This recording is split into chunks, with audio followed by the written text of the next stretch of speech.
Hey guys, Publik is back here with another dungeon preview. This time we're going to look at Shrine of the Storm. Definitely one of the most visually appealing dungeons I've seen so far. Personally, one of my favorite.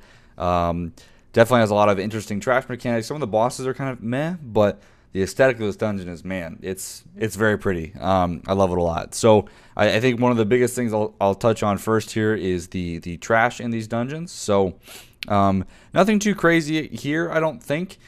There are one mob that kind of lifts the whole dungeon up and then throws you back down, which is definitely a cool mechanic. But other than that, there's nothing too crazy here outside of your typical interrupts of stuff. I'll say the mob pack sizes are pretty healthy. Like there's not a whole lot of big pulls here aside from maybe like droplets early on in the dungeon, but those just get AoE'd down in a second. But normal mob packs live decently long. There's only 2 to 3 people in each mob pack. Nothing crazy. However, they do live for a longer time. So even though the mob packs are only 2 or 3 people, they kind of, compared to other dungeons, they last as long as a pack of like 5 to 10 can be. So have a lot of big health pools here. But the whole point of this dungeon is you're kind of fighting outside. You're in the one of the alliance zones. This is one of the alliance dungeons, I believe. And you're just fighting a bunch of water bosses is kind of the big thing here. So the first one is a big water elemental that one of the final bosses summons for you. Um, this guy is pretty boring. There's nothing too crazy happening here. Honestly, the coolest part of this boss is being able to look over the edge and just see the cool visuals over there. And there's like lightning that's happening and that kind of stuff. But he does what every kind of elemental watery boss does. At some point in the fight, he'll dispersed out into mini versions of himself that you need to kill, and then once you kill those mini versions, he comes back out. Pretty standard stuff when it comes to like an elemental boss. Like I said, I feel like they've done this kind of thing a lot. Nothing too crazy here. He just splits into 3 things and that's about it. So that's the first boss. Aquasur, I believe is how you say his name. So that's about it from that first boss there. So moving on there's still some more trash mobs, only like a few mobs in each pack, so you can chain some of these together, but they're kind of spread out enough, and I think the pace of this dungeon feels pretty good, better than most, I'd say. There is one mob that casts something very similar. If you've done Halls of Valor, they kind of chain cast an ability on one target, and if it's not interrupted, that target's going to die 100%. Halls of Valor does a lot of that kind of stuff with one of the rune carvers. So very similar there. You just need to make sure that you're interrupting those mobs when they do that cast. Other than that, again, same kind of thing. There's some bulkier trash when you get to the kind of second boss room, which is another council boss. They seem to be doing a lot of those. So this is a 2-target council boss. The Tide Sage Council is as they're known. So these guys both do a bunch of cleave stuff. One's a melee, one's a caster. You can pretty much keep these guys stacked the entire time. They do a lot of random casts on group members. So this reminds me a lot of the Opera event bosses in Lower Karazhan, where they just kind of target people and do stuff like that.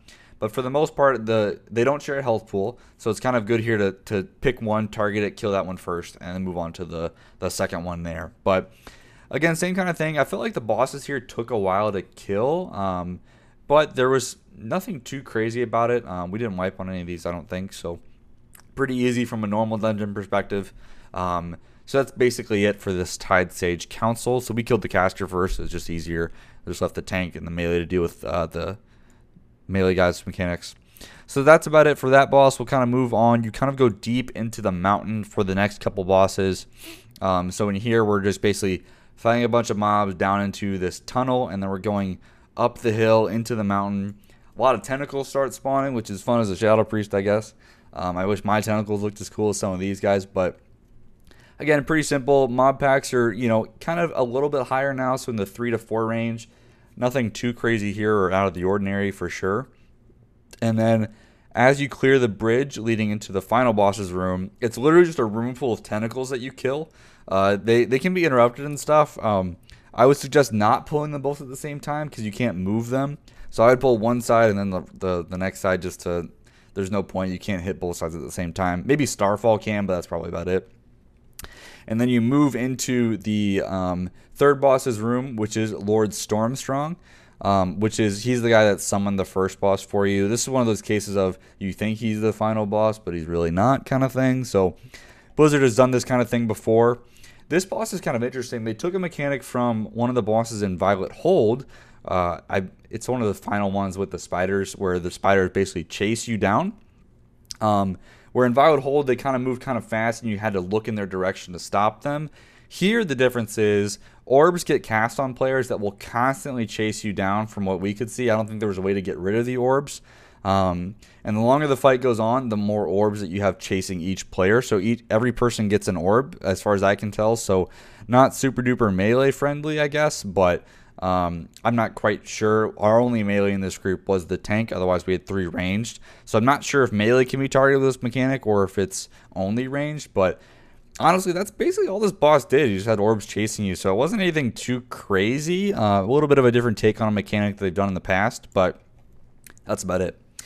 After you kill him, you basically go down in an underwater tunnel. There's a bunch of eels there that are super bugged right now because you can like pull them while you're underwater, but then if you jump out of the water, normally fish will just, stop attacking you and go away.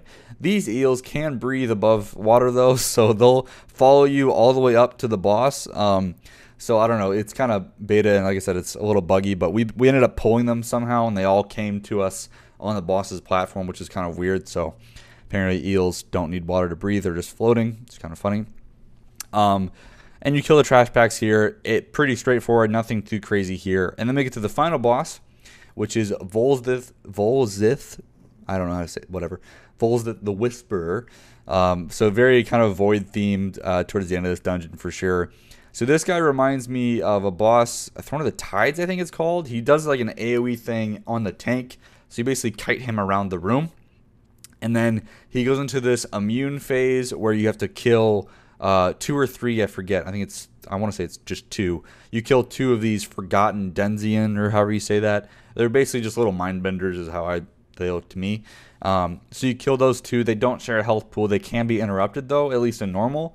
So we were able to eventually get them stacked together. We didn't have a DK in this group, so I'm not sure if they can be gripped or not. But once you kill those 2, you go back to killing the boss. And he has a cast that, or he has a shield that you need to kill and then interrupt him. Which works, I believe, similar to Maiden. It was a little buggy though, so I'm not quite sure. And I mean Maiden from Karazhan, where you have to kill the shield and then interrupt him.